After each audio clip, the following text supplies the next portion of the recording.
Gym में वजन उठाने को लेकर सेहत बनाने वाले लोग कई तरह की आशंकाओं से घिर जाते हैं।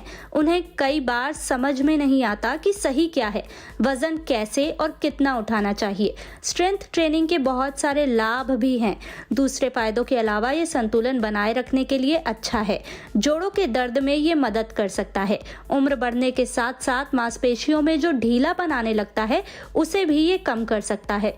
वजन कम करने में भी ये मददगार हो सकता है। समस्या ये है कि कितना वजन उठाना चाहिए। इसे लेकर बहुत सारे परस्पर विरोधी सलाह और मशवरे हैं।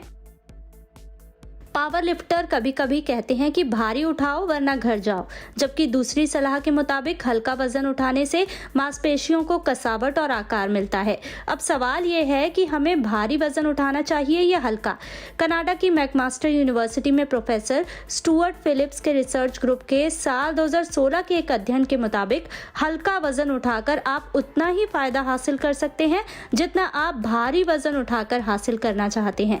पहले तो ये सलाह थोड़ी समझ से परे लगती है, लेकिन फिर ये सवाल उठता है कि वो इस नतीजे पर कैसे पहुंचे।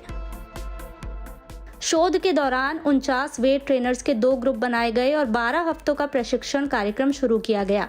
हर एक प्रतिभागी के लिए उन्होंने 1 रिपीटेशन मैक्सिमम या 1 RM रखा, यानी कि कोई शख्स कितना भारी वजन उठा सकता है। उसके बाद उन्होंने इसे 2 समूहों में बांटा। पहला समूह जो अपने RM का 30 से 50% ही उठाता था, दूसरे समूह ने RM का 75 से 90% वजन उठाया। मुख्य बात यह थी कि हर एक समूह ने अपने अपने वजन को अपनी अपनी पूरी सीमा तक उठाया। दूसरे शब्दों में कहें तो उन्होंने तब तक उठाया जब तक कि उनमें और अधिक वजन उठाने की ताकत नहीं बची।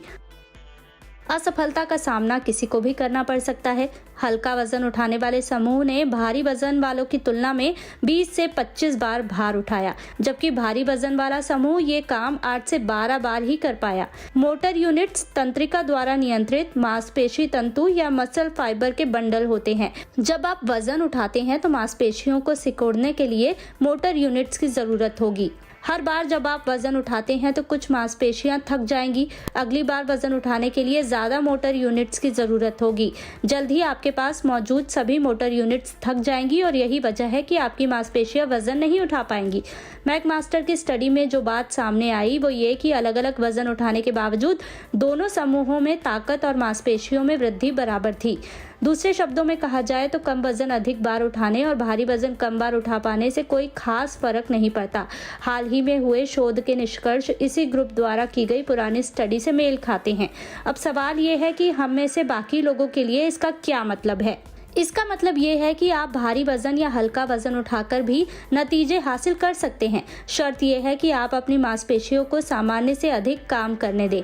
आपको नतीजे तक पहुंचने के लिए हमेशा तब तक वजन उठाते रहने की ज़रूरत नहीं है जब तक आप थक नहीं जाते। ज़रूरत है आपकी मांसपेशियां उससे अधिक काम करें जितना वो सामान्य तौर पर दिन भर में करती हैं।